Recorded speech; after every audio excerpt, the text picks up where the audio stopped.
क्या कोई सिर्फ ग्रीन कार्ड के लिए प्यार और शादी का नाटक कर सकता है? आज की कहानी एक ऐसी ही लड़की की है जिसने अमेरिका में बसने के लिए एक मासूम परिवार के भरोसे का फायदा उठाया। ये लड़की किसी के साथ एक ऐसा खेल खेलती है जिसमें वो खुद तो पूरी तरह कामयाब हो जाती है, पर उस पर भरोसा करने वाला अपना सब कुछ गंवा बैठता है।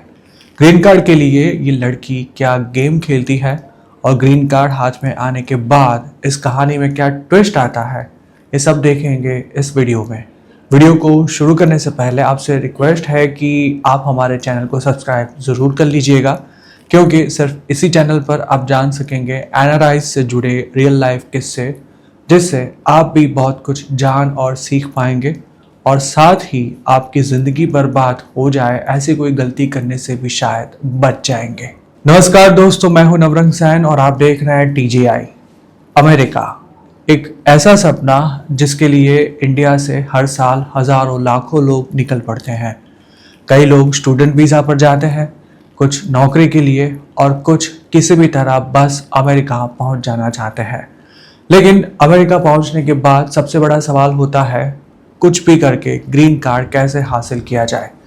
अमेरिका के परमानेंट स्टेटस यानी कि ग्रीन कार्ड को पाने के लिए लोग क्या क्या नहीं करते। कोई नकली डॉक्यूमेंट बनवाता है, कोई फर्जी असाइलम की स्टोरी तैयार करता है, कोई फर्जी रॉबरी करवाता है और कुछ लोग शादी का इस्तेमाल करते हैं। आज की ये कहानी भी एक ऐसी ही शादी की है जिसमें प्यार कम और प्लानिंग ज्यादा थी। ये रियल लाइफ स्टोरी है न्यूयॉर्क में रहने वाले विवेक और उसकी पत्नी मोना की। एक ऐसी शादी जो शुरुआत में बिल्कुल परफेक्ट लग रही थी, लेकिन कुछ सालों बाद विवेक को एहसास हुआ कि शायद वो सिर्फ इस्तेमाल किया गया था। विवेक बचपन में ही अपने माता पिता के साथ अमेरिका शिफ्ट हो गया था। उसकी पूरी पढ़ाई अमेरिका में ही हुई, अच्छी यूनिवर्सिटी, अच्छी जॉब, न्यूयॉर्क में शानदार लाइफ। वो पूरी तरह अमेरिकन लाइफस्टाइल में ढल चुका था, लेकिन उसकी फैमिली ने अपनी गुजराती पहचान कभी भी नहीं छोड़ी। विवेक के माता पिता चाहते थे कि घर में भारतीय संस्कारों वाली गुजराती बहू आए। विवेक ने भी अपने माता पिता की बात मान ली और कहा, आप लोगों को जो लड़की सही लगे मैं उसी से शादी कर लूँगा। अब क्योंकि परिवार पिछले 25 साल से अमेरिका में था, भारत में ज़्यादातर रिश्तेदार या भरोसेमंद लोग बचे नहीं थे। फिर भी रिश्ते की तलाश शुरू हुई। 2019 में विवेक की मुलाकात मोना से करवाई गई। मोना अहमदाबाद की रहने वाली थी, कॉलेज तक पढ़ी हुई, दिखने में काफ़ी आकर्षक और कुछ ही महीने पहले वो स्टूडेंट वीज़ा पर अमेरिका आई थी। उसने न्यूयॉर्क की एक कॉलेज में एडमिशन लिया था। अमेरिका में नई नई आई होने के बावजूद वो काफ़ी स्मार्ट और शार्प थी। विवेक को मोना पहली मुलाकात में पसंद आ गई। उसे लगा यही वो लड़की है जिसके साथ वो ज़िंदगी बिता सकता है। दोनों मिलने लगे, फ़ोन पर बातें होने लगी और फिर जल्द ही शादी का फैसला भी हो गया। फरवरी 2020 में दोनों ने अमेरिका में कोर्ट मैरिज कर ली। उस समय मोना की फैमिली इंडिया से अमेरिका आने की स्थिति में नहीं थी, इसीलिए कोर्ट मैरिज के बाद धूमधाम से शादी करने का प्लान बनाया गया। लेकिन यहाँ एक बात बहुत ही अहम थी। कोर्ट मैरिज का आइडिया खुद मोना ने ही दिया था। उसने कहा, अगर अभी शादी हो जाए तो ग्रीन कार्ड की प्रोसेस शुरू हो जाएगी और उसे इंटरनेशनल स्टूडेंट वाली भारी भरकम फीस भी नहीं भरनी पड़ेगी और साथ ही वो बिना किसी रोक टोक के जॉब भी कर पाएगी। विवेक को मोना के इस प्लान में कुछ भी गलत नहीं लगा था, बल्कि वो तो ये सोचता था कि पत्नी की मदद करना मेरी जिम्मेदारी बनती है। शादी के बाद मोना और विवेक साथ में ही रहने लगे। शुरुआत में सब कुछ बिल्कुल नॉर्मल भी था और वो कोविड का समय था, तब दोनों ज़्यादातर वक्त घर पर ही बिताते थे, एक दूसरे को समझ रहे थे। लेकिन इसी दौरान विवेक ने एक चीज़ नोटिस की। मोना हर रोज़ घंटों फ़ोन पर किसी से बातें करती रहती थी, कभी सुबह, कभी रात, कभी कमरे के अंदर अकेले बैठकर। और जब भी विवेक पूछता तो वो कहती कि मैं फैमिली से बात कर रही हूँ। मोना इतनी चालाक थी कि उसने खुद ही विवेक से कह दिया कि तुम चाहो तो मेरा फ़ोन भी चेक कर सकते हो। इससे विवेक का शक भी खत्म हो जाता। धीरे धीरे मोना भी पूरी तरह अमेरिकन लाइफ में ढल गई। उसकी अंग्रेजी बेहतर हो गई, उसका व्यवहार बदलने लगा और वो पहले से कहीं ज़्यादा कॉन्फिडेंट हो चुकी थी। शादी भी ठीक ठाक चल रही थी, पर तभी मोना और विवेक की लाइफ में किसी तीसरे शख्स की एंट्री होती है। आगे हम देखेंगे कि कौन था यह व्यक्ति और कैसे उसने विवेक की जिंदगी को नर्क बना दिया। जब सब कुछ ठीक चल रहा था तभी मोना ने एक नया पत्ता फेंका जिसने विवेक की खुशहाल जिंदगी में आग लगा दी, और वो पत्ता था मोंटू। मोना ने विवेक से कहा कि मोंटू मेरा मुंह बोला भाई है। मोंटू इंडिया से स्टूडेंट वीज़ा पर अमेरिका आया था और शुरुआत के कुछ दिन विवेक और मोना के घर पर ही ठहरा था। यहीं से कहानी बदलनी शुरू हुई। विवेक को मोंटू पहले ही नज़र में पसंद नहीं आया। उसकी बातें भी अजीब हुआ करती थी। वो हमेशा करोड़ों की बातें करता, बड़े बड़े सपने बेचता, लेकिन खुद की हालत देखकर कोई भी समझ सकता था कि वो एक नंबर का चालू आदमी है। करीब 20 दिन बाद मोंटू अलग रहने चला गया, लेकिन उसके बाद मोना का व्यवहार पूरी तरह बदलने लगा। अब मोना हर समय मोंटू से ही बात करती रहती। घंटों फोन कॉल, वीडियो कॉल, लगातार चैटिंग। विवेक ऑफिस से घर लौटता तो मोना फोन पर ही होती। सुबह उठता तो भी वही। कभी कभी तो वो बेडरूम से भी मोंटू को कॉल लगा देती। अब विवेक को ये सब परेशान करने लगा। एक दिन उसने फोन रिकॉर्ड्स देखे और जो उसने देखा उससे वो हिल गया। मोना और मोंटू रोज 7 से 8 घंटे तक बातें करते रहते थे। जरा सोचिए एक पति के लिए बर्दाश्त करना कैसा रहा होगा। लेकिन मोना के पास हर सवाल का एक ही रटा रटाया जवाब था। इस बार भी जब विवेक ने सवाल पूछा तो मोना भड़क गई। उसने कहा वो मेरा भाई है और अगर तुम्हें हम पर शक है तो मेरा फ़ोन चेक कर लो। लेकिन फ़ोन में कुछ ऐसा नहीं था जिससे ये साबित हो सके कि मोंटू और मोना के बीच कुछ और ही चल रहा है। यही मोना की असली चालाकी थी। वो इतनी होशियार थी कि अपने पति को भरोसे में भी रखे और दूसरी तरफ अपनी अलग ही दुनिया भी चलाती रहे। धीरे धीरे मोना ने विवेक पर अपनी फैमिली को पैसे भेजने का दबाव डालना शुरू कर दिया। विवेक ने शुरुआत में मदद भी की, लेकिन डिमांड बढ़ती गई। इसी बीच मोंटू भी अमेरिका में अपने पैर जमाने लगा। उसके पास पैसे नहीं थे, लेकिन शौक बड़े बड़े थे। और सबसे चौंकाने वाली बात, एक दिन मोना ने विवेक से कहा कि मोंटू के लिए $65,000 की एक कार दिलवा दो। ये सुनकर विवेक के पैरों तले जमीन खिसक गई।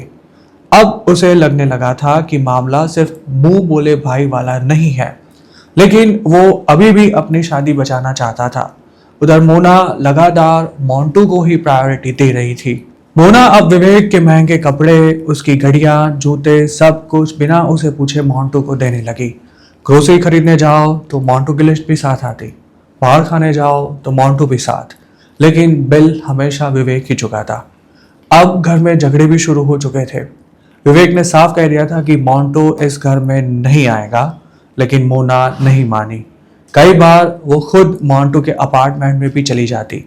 2-2, 3-3 दिन तक वो वहां पर रुकती। विवेक अब अपनी बीवी की इन हरकतों से तंग आ चुका था।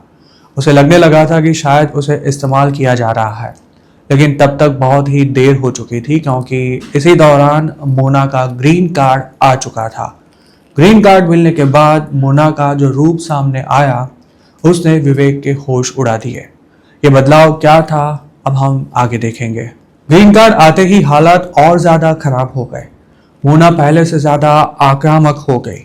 वो अब विवेक की बात सुनने को तैयार नहीं थी। उधर मोंटू भी अमेरिका में सेट होने के लिए किसी अमेरिकन लड़की की तलाश में था। विवेक को अब लगने लगा था कि शायद पूरा खेल शुरू से ही प्लान था। पहले शादी, फिर ग्रीन कार्ड, फिर अलग जिंदगी। विवेक ने रिश्ता बचाने की आखिरी कोशिश की। वो मोना को इंटरनेशनल ट्रिप पर ले गया, नई जगह शिफ्ट होने की भी बात की, समझाने की कोशिश की, लेकिन मोना बदलने को तैयार नहीं थी। 2023 आते आते दोनों सिर्फ नाम के ही पति पत्नी रह गए थे। 14 मार्च 2024 आखिरकार विवेक ने हार मान ली। उसने मोना से कह दिया कि अब हम साथ नहीं रह सकते। और हैरानी की बात ये थी कि मोना जैसे इसी पल का इंतज़ार कर रही थी। उसने उसी समय अपना बैग पैक कर लिया और अगले ही दिन मोंटू के घर चली गई। आज भी विवेक और मोना अलग रहते हैं, लेकिन तलाक अभी तक नहीं हुआ क्योंकि अब नया ही खेल शुरू हो चुका है। मोना तलाक देने के बदले अच्छा खासा पैसा मांग रही है और सबसे बड़ी गलती विवेक का जॉइंट बैंक अकाउंट, उसमें काफ़ी पैसा जमा था और अब मोना उस पर भी अपना दावा कर रही है। 4 साल की इस शादी में विवेक ने अपनी खूबसूरत बीवी के पीछे लाखों डॉलर खर्च कर दिए थे। मोना की पढ़ाई, shopping, car, international trips, green card, sponsorship, सब कुछ। लेकिन आखिरकार उसके हाथ में क्या आया? टूटा हुआ रिश्ता, मेंटल स्ट्रेस और एक ऐसा अनुभव जिसने उसका भरोसा ही खत्म कर दिया। आज भी मोना न्यूयॉर्क में मोंटू और उसके रूममेट्स के साथ रहती है। मोंटू सच में उसका मुंह बोला भाई था या दोनों के बीच कुछ और ही चल रहा था? इस सवाल का जवाब विवेक को आज तक नहीं मिला, लेकिन अब वो जवाब जानना भी नहीं चाहता। उसने सिर्फ एक ही बात सीखी है, अमेरिका में शादी सिर्फ प्यार नहीं, कई बार इमिग्रेशन का टूल भी बन सकती है और बिना बैकग्राउंड चेक के रिश्तों पर आंख बंद करके भरोसा करना जिंदगी की सबसे महंगी गलती साबित हो सकता है। आज विवेक साफ कहता है, मैं दोबारा कभी जल्दबाजी में शादी नहीं करूंगा। ये कहानी सिर्फ विवेक की नहीं है। अमेरिका, कनाडा और दूसरे कई देशों में ऐसे कई मामले सामने आते रहते हैं जहां शादी प्यार से ज़्यादा इमिग्रेशन स्टेटस के लिए की जाती है। इसीलिए अगर आप भी NRI है या विदेश में रहते हैं तो सिर्फ चेहरे और बातों पर भरोसा मत कीजिएगा, क्योंकि कभी कभी सबसे बड़ा धोखा सबसे भरोसेमंद दिखने वाले लोग ही देते हैं। दोस्तों, उम्मीद है कि आपको ये रियल लाइफ स्टोरी पसंद आई होगी। ये वीडियो आपको कैसी लगी हमें कमेंट में ज़रूर बताइएगा। ये कहानी खुद विवेक ने ही हमारे साथ शेयर की थी, जो सबसे पहले हमारी Gujarati YouTube channel I am Gujarat पर अक्टूबर 2025 में पब्लिश हुई थी। दोस्तों, आपसे ये बात भी खास तौर पर शेयर करनी थी कि हमारी चैनल पर सिर्फ रियल लाइफ स्टोरीज ही पब्लिश की जाती है। कुछ दर्शक हमसे ऐसे सवाल भी कर रहे हैं कि जिसकी कहानी बताई जा रही है उसकी कोई तस्वीर न हो तो ये कहानी पर यकीन कैसे किया जा सकता है। देखिए, आपकी बात बिल्कुल सही है, पर उससे भी ज़्यादा महत्वपूर्ण मुद्दा यह है कि जिसकी कहानी हम दिखा रहे हैं उनकी प्राइवेसी को ध्यान में रखते हुए हम उनकी कोई तस्वीर तो दूर, उनके वास्तविक नाम भी नहीं बता सकते। इस चैनल पर कुछ ऐसी भी कहानी पब्लिश हुई है जिसका आधार कोर्ट के द्वारा दिए गए जजमेंट थे, पर उसमें भी हमने असली नामों का जिक्र नहीं किया था, क्योंकि किसी को बदनाम करने में हमें कोई दिलचस्पी नहीं है और कोई भी वीडियो को बनाने से पहले हम उससे जुड़े तथ्यों की जांच भी पूरी तरह करते हैं। आशा है कि हमारी इस बात से आप भी सहमत होंगे। मैं हूं नवरंग सैन, जल्द मिलते हैं अगली कहानी के साथ। तब तक देखते रहिए TGI।